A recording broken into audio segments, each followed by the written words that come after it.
పోయాల్సిన doctors drugs కి బానిసలవుతూ రోగుల ప్రాణాలతో చెలగాటమాడుతున్నారు. గడిచిన 2 ఏళ్లలో 20 మంది డాక్టర్స్ డ్రగ్స్ తీసుకున్నట్లు పోలీసుల రికార్డ్స్ చెబుతున్నాయి. 2 రోజుల క్రితం నమ్రత అనే డాక్టర్ ఓ వ్యక్తి నుంచి డ్రగ్స్ కొనుగోలు చేస్తూ రాయదుర్గం పోలీసులకి రెడ్ హ్యాండెడ్ గా పట్టుబడ్డారు. అయితే డాక్టర్ నమ్రతను రిహాబిలిటేషన్ సెంటర్ కు పంపించగా డ్రగ్స్ సరఫరా చేసిన బాలకృష్ణని పోలీసులు రిమాండ్కు తరలించారు. ఈ విషయంపై Telangana medical council vice chairman Srinivas స్పందించారు. వృత్తిపరంగా ఏదైనా ఉల్లంఘనలు చేస్తే మెడికల్ కౌన్సిల్ చర్యలు తీసుకుంటుందని తెలిపారు. ప్రస్తుతం ఈ కేసును పోలీసులు విచారిస్తున్నారని శ్రీనివాస్ గుర్తు చేశారు. మత్తుకు బానిసలుగా మారిన వారికి వెంటనే రిహాబిలిటేషన్ సెంటర్లలో చికిత్స అందించాలని అభిప్రాయపడ్డారు.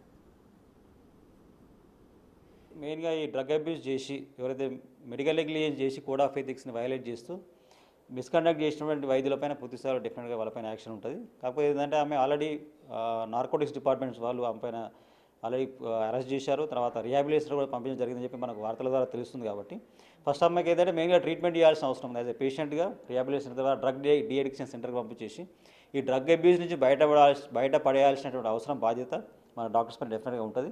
సో మెయిన్ ఇక్కడ ఎక్కడ ప్రాబ్లం వస్తుందంటే ఇట్లాంటి డ్రగ్ అబ్యూస్ చేసి తర్వాత ఆల్కహాల్ లాంటి కన్జ్యూమ్ చేసి పేషెంట్లకు వైద్యం చేస్తూ అక్కడ ప్రొఫెషనల్ మిస్కండక్ట్ చేస్తే సో డెఫినెట్గా మెడికల్ కౌన్సిల్ దృష్టికి వస్తే కనుక పూర్తి స్థాయిలో వారిపైన యాక్షన్ తీసుకొని వైలేట్ చేసిన డాక్టర్ల పైన మెడికల్ రిజిస్ట్రీ నుంచి వాళ్ళు తప్పించే అవకాశం కూడా మెడికల్ కౌన్సిల్ పవర్స్ ఉంటాయి. కాకపోతే షీజ్ పేషెంట్ కాబట్టి ఆమె ఇంకా మెడికల్ సంబంధించి ఏమైనా నెగ్లిజెన్స్ జరిగిందా అనే దాని మనకు పూర్తిస్థాయిలో సమాచారం లేదు. కాబట్టి పూర్తిస్థాయిలో మనకు ఏమైనా కంప్లైంట్ చేసి అట్లాంటి మెడికల్ నెగ్లిజెన్స్ ఏమైనా వస్తే కనుక పూర్తిస్థాయిలో వాళ్ళపైన యాక్షన్ తీసుకునే అధికారం ఉంటుంది. మెయిన్గా ఈ డ్రగ్ అబ్యూస్ చేసి ఎవరైతే ఇదే అంశానికి సంబంధించి మరింత సమాచారం మా ప్రతినిధి సుజాత లైవ్లో అందిస్తారు. సుజాత, చెప్పండి. అటు వైద్యం చేయాల్సిన డాక్టర్లే డ్రగ్స్ కు బానిసలు అవుతున్నారు. సో దీన్ని ఎలా చూడాలంటారు? సో ఇక మీదట ఇలాంటి వారి మీద ఎలాంటి చర్యలు తీసుకునే అవకాశం ఉంది? డీటెయిల్స్ ఏంటి?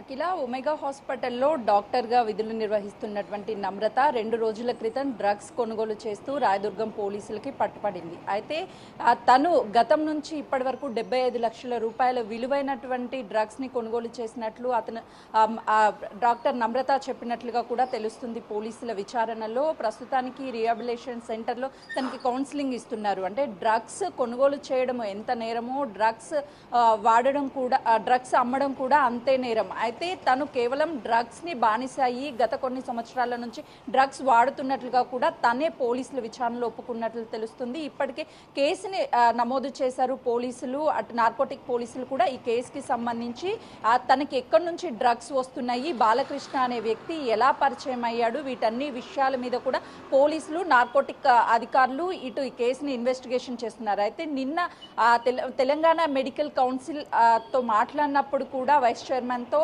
ఖచ్చితంగా మా దృష్టికి ఏదైనా సరే డాక్టర్స్ డ్రగ్స్ తీసుకొని పేషెంట్స్కి హానికరం చేసినా ట్రీట్మెంట్ చేశారు అని ఫిర్యాదులు వస్తే ఖచ్చితంగా మేము వాళ్ళ మీద యాక్షన్ తీసుకుంటాము. లేదు అనంటే వాళ్ళ మీద ఆల్రెడీ నార్కోటిక్ క్రిమినల్ కేసులు పెట్టింది కాబట్టి దాన్ని డిపెండ్స్ చేసుకొని కూడా వాళ్ళ మీద చర్యలు తీసుకుంటామని చెప్తున్నారు. డైరెక్ట్గా ఎక్కడా కూడా పేషెంట్కి హానికరం చేయకపోతే ఆ డాక్టర్స్ మీద ఎలాంటి చర్యలు ఉండవా అని చెప్పేసి నెటిజన్లు కూడా చాలా సీరియస్ అవుతున్నారు. ప్రాణం పోయాల్సినటువంటి డాక్టర్స్ ఈ డ్రగ్స్ కి బానిసలు అవ్వడము, బానిసలైన తర్వాత కూడా వైద్య వృత్తిలో ఉండి ట్రీట్మెంట్ చేయడం అంటే పేషెంట్ ప్రాణాలతో చెలగాటం ఆడడమే. ఖచ్చితంగా వీళ్ళ మీద చర్యలు తీసుకోవాలని చెప్తున్నారు. కేవలము రిహాబిలిటేషన్ సెంటర్కి పంపించి కౌన్సిలింగ్ ఇచ్చి వాళ్ళలో మార్పు వచ్చినా కూడా ఆ తర్వాత మళ్ళీ డ్రగ్స్ తీసుకొని ట్రీట్మెంట్ చేస్తే పేషెంట్ ప్రాణాలు పోతే ఎవరు బాధ్యులు? అంటే ఒక వ్యక్తి ప్రాణం పోయిన తర్వాత తన మీద చర్యలు తీసుకుంటారా అని చెప్పి నెటిజన్లు చాలా సీరియస్ అవుతున్నారు. ఖచ్చితంగా ఈ గడిచిన 2 ఏళ్లలో పోలీస్ రికార్డుల ప్రకారం 20 మందికి పైగానే డాక్టర్స్ డ్రగ్స్ తీసుకుంటూ పట్టుపడినట్లు అటు రికార్డ్స్ చెప్తున్నాయి. కాబట్టి వాళ్ళ మీద ఎలాంటి చర్యలు తీసుకున్నారు? కేవలము రిహాబిలిటేషన్ సెంటర్కి పంపించి కౌన్సిలింగ్ ఇచ్చి వదిలేసి మళ్ళీ డాక్టర్ వృత్తిలో యథావిధిగా కొనసాగించడం ఇది కరెక్ట్ కాదు అని చెప్పేసి అటు పబ్లిక్ కూడా తమ ఒపీనియన్స్ ని సోషల్ మీడియా వేదికగా షేర్ చేస్తున్నారు. ఏదైనా ఇబ్బంది ఉన్నప్పుడు డాక్టర్స్ దగ్గరికి వెళ్తాము, లేకపోతే డ్రగ్స్ తీసుకున్నప్పుడు కూడా వాళ్ళని కౌన్సిలింగ్ చేయాల్సినటువంటి బాధ్యత డాక్టర్స్ మీద ఉంటుంది. కానీ వాళ్ళే డ్రగ్స్ తీసుకొని అటు పేషెంట్స్ కావచ్చు సొసైటీకి ఏం చెప్పాలనుకుంటున్నారు? వాళ్ళని ఖచ్చితంగా విధుల నుంచి పర్మనెంట్గా తొలగించాలి, వాళ్ళకి సంబంధించినటువంటి సర్టిఫికేట్స్ని కూడా రద్దు చేయాలి అని చెప్పేసి డిమాండ్ చేస్తున్నారు. Akhila. Right Sujatha, thank you.